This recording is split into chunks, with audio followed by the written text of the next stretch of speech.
Hi, welcome to the new season of the Dr. J Bridge Show. My name is Jim Sternberg. I'm the host. This is my co-host, Vicky. Welcome back, Jim, from the World Bridge Championship in China. You did really well. Congratulations, coming in second and winning the silver. Thanks. It was a lot of fun. This year we're going to have a series of talks again, and we'll have some guests, including Michael Schaefer, and we'll also have some lessons. So let's get started.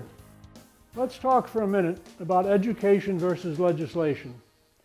Recently, a club owner told me he was going to institute rules at his club against bids like opening 1 or 2 no trump with singletons, opening 5 card week 2 bids, other tactical bids or strange preempts against any psychs, etc., because of complaints from players who felt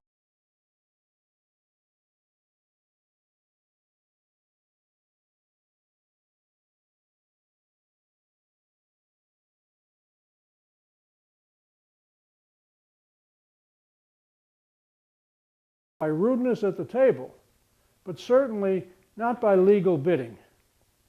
In order to enforce zero tolerance, which is the accepted policy of the American Contract Bridge League, all unacceptable table behavior should receive penalties. But one cannot legislate against legal bridge. So his club was losing players because of the lack of discipline against the rude players. Certainly not because of bidding practices that may have been unknown to some of these lesser, inexperienced players. Sure, the laws of bridge preclude secret agreements. Some examples of high-level bids include unusual week 2 bids, lead inhibiting game tries with nothing in the suit, sometimes opening your shorter but stronger minor, preempts with nothing at favorable vulnerability, maybe overcalling a 4-card suit. There are many examples I could mention, all of which we've learned through experience and are simply part of bridge, but maybe they're just at a higher level that some other players may not be accustomed to. And of course, these often result in what? A wasted time of director call by the less experienced player who feels he's being cheated. Well, that player isn't being cheated. He's just being outbid or outplayed. After all, if the same experienced player makes a difficult hand by executing a double squeeze, so what should you do? Now should you call the director and complain about that too? It's the same thing. Outplayed or outbid. These are situations which represent bridge knowledge learned through experience, not secret or illegal partnership agreements. There was a recent article, for example, in Bridge World, which pointed out that it's in the best interest of the game to try to educate players about other aspects of the game, not just the mechanical aspects, so that they don't feel cheated every time something comes up which they're not familiar or aware of.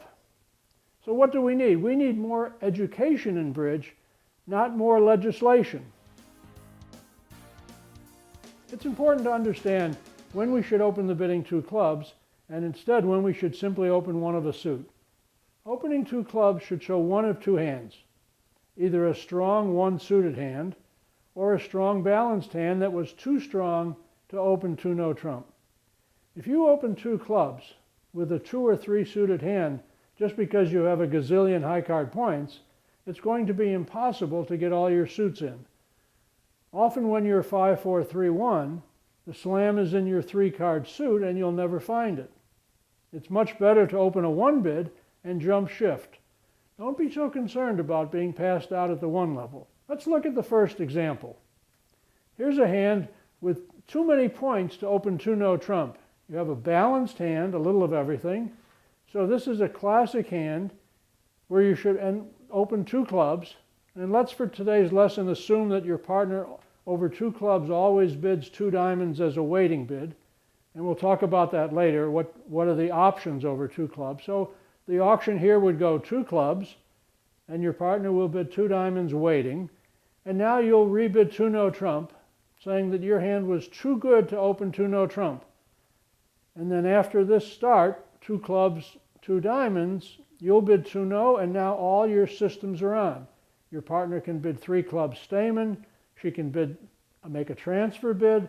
She can do whatever she wants, and you'll arrive at the right contract. This is much more important than your partner bidding her own suit immediately and becoming the declarer. Let's look at the next hand.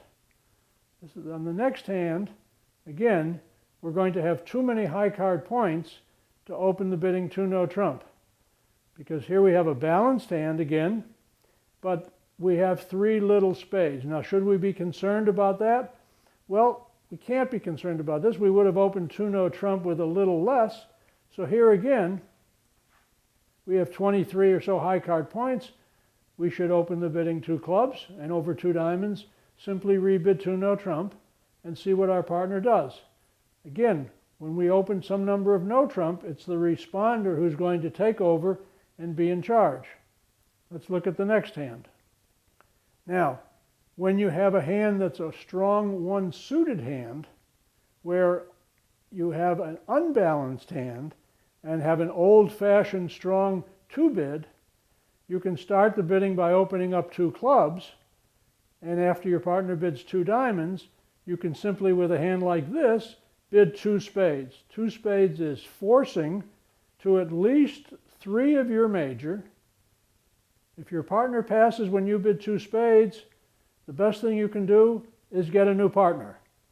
So here, when you bid 2 spades, your partner can now either raise your spades, make other types of bids that we'll talk about to show a very weak hand, and with this hand, of course, you're going to make sure that you get to at least 4 spades, because you can make probably 4 spades in your own hand. So this is a typical strong 1-suited hand that you should open 2 clubs, because you have at least game in your own hand. On the next hand, however, we have a hand that is more unbalanced, but has got 2 strong suits in it. And if you try to open this hand 2 clubs, you're going to have a lot of trouble. So this hand, which has over 20 high card points, but is a 3-suited type hand, you should not open 2 clubs. You should open 1 heart. Why would you be afraid to open 1 heart? Because you're afraid that it's going to go all pass? Do you think that when you are void in spades, that it's going to go 1 heart all pass? Please. So you should open 1 heart, planning to jump shift to 3 diamonds, game forcing, and maybe you even belong in 6 clubs. But you'll never get to the clubs if you start with 2 clubs. You'll never be able to get all your suits in. So these more distributional hands with more than 1 suit, you shouldn't open 2 clubs. You should open this 1 heart. Now let's look at the next hand. Here's another example of a hand that you don't want to open 2 clubs. Remember, we said 2 clubs shows what? Either a strong balanced hand, too good for 2-no, or a strong 1-suiter. Now this hand doesn't qualify for either of those, does it? This hand has 2 suits, spades, diamonds, and also has clubs. You're not 5-5, but this hand you should simply open the bidding 1 spade and jump shift to 3 diamonds. The chances of if your partner passes 1 spade, you're probably in the right spot. So don't open these hands 2 clubs. Just start with 1 spade, jump shift to 3 diamonds. Sure, this hand, as we said, has a lot of points, but it's best to open 1 spade. Try to get all your suits in. If you open 2 clubs, it's going to be impossible to bid all your suits. Okay? Now, next month, we're going to try to talk about some of the responses after you've opened 2 clubs. Okay, thanks for tuning in. I hope you enjoyed this show and it was helpful for your bridge game. We'll have some similar shows next month, and be sure to tune in. So until then, good luck in your bridge. We'll see you next month. Bye.